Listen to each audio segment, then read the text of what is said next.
ಎಲ್ಲರಿಗೂ ನಮಸ್ಕಾರ. ಸೀರೆ ಕುಚ್ಚಾಕ್ತಾ ಇದ್ದೀನಿ. ಮೊದಲಿಗೆ ಸೀರೆ ಕಲರು ತೊಗೊಂಡು ದಾರಾನ ಈ ಥರ ಕ್ರೋಶಾದಲ್ಲಿ ಹಾಕಿದ್ದೀನಿ. ಮತ್ತು ಸೆರೆ ಕಲರು ಈ ಥರ ತೊಗೊಂಡು ಮತ್ತು ಕ್ರೋಶಾದಲ್ಲಿ ಹಿಂಗೆ ಹಾಕ್ತಾಯಿದ್ದೀನಿ. ನೋಡಿ, ಈ ಥರ 5 ಕ್ರೋಶಾ ಚೈನ್ ಹಾಕ್ಕೊಂಡು ಮತ್ತೆ ಮಣಿ ಪೊಣಿಸ್ಕೊಳ್ಳೋಣ. ನೋಡಿ, ಈ ಮಣಿಗೆ ಈ ಥರ ಹಾಕ್ಬಿಟ್ಟು ಇದರಿಂದ ದಾರಾನ ಹಿಂಗೆ ಹಿಡ್ಕೊಂಡು ಮತ್ತೆ ಕ್ರೋಶಾ ಚೈನ್ ಹಾಕೋಣ.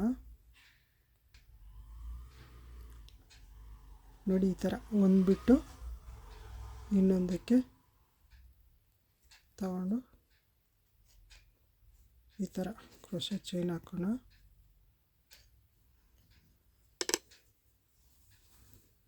ನೋಡಿ, ಈ ಥರ ಬಂದಿದೆ.